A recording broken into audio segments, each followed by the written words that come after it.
Hello, my name is Luis Artejesus, and this project was also contributed by Nathan Ballinger and Derek Broad.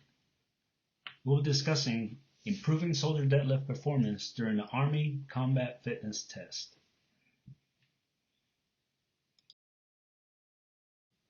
This is just a brief overview of the content. I'll give you a minute to take a look, and we'll move on to the performance problem.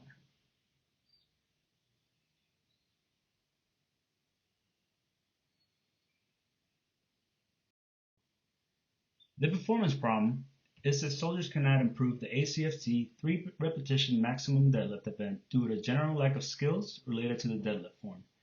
Additionally, individual performance is negatively impacted by a lack of knowledge in two separate areas: designing functional training plans that improve performance and the impact of nutrition regarding physical performance. Deficits in these two knowledge areas decrease an individual's ability to increase their deadlift performance during the ACFT. As you can see in this picture, as part of our evidence, this soldier here, among with others, round their back, the shoulders are forward and down, knees buckle inwards, and the arms are bent. This is not an ideal position in order to be able to effectively conduct the 3 repetition deadlift.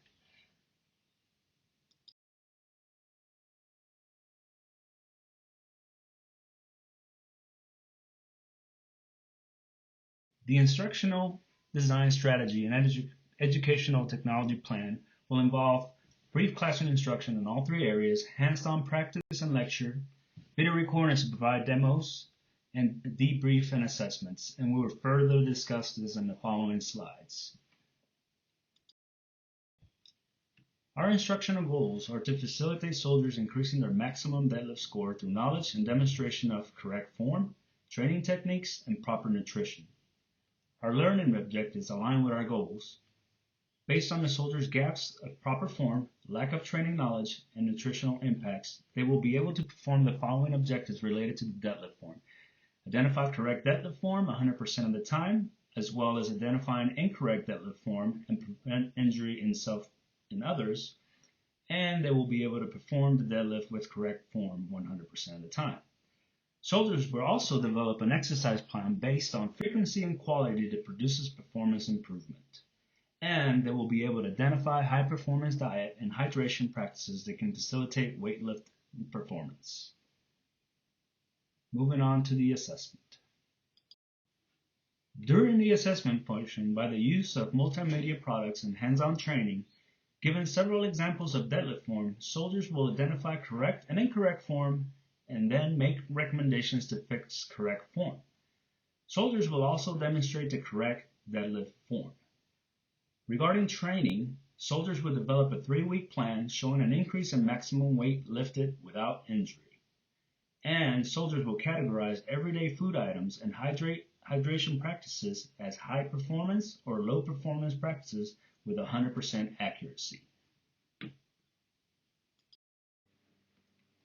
In order to assess each learning need mentioned previously and to close the gap, there will be 3 courses: the deadlift practice, a nutritional development plan, and a training development plan. Each course will have similar patterns in order to remain consistent, present the instruction clearly to assess the understanding of each student. During the implementation plan, the ultimate goal of this stage is to ensure that instructors and learners alike are prepared and well equipped to take on the course, specifically in terms of tools, materials, and knowledge. During the evaluation phase, the strategy to gather data will be by means of end-of-the-course critiques, surveys conducted by the leaders and the soldiers, each debrief from each individual course, data collected from their assessments, and a 3-week evaluation plan with feedback from such. Cost and benefit. The cost will be that soldiers will have to stop performing their primary duties in order to conduct the training for the deadlift. Unfortunately, the same goes for instructor, facilities, equipment, because of competing requirements to the Army mission.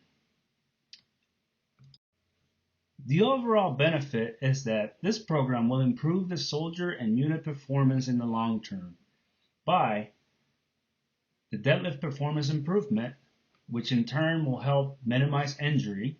Soldiers will have developed healthier eating habits, and they will have training autonomy, by these meaning that they will not leaders to sit there and assess their training plans. They will be able to conduct this all on their own.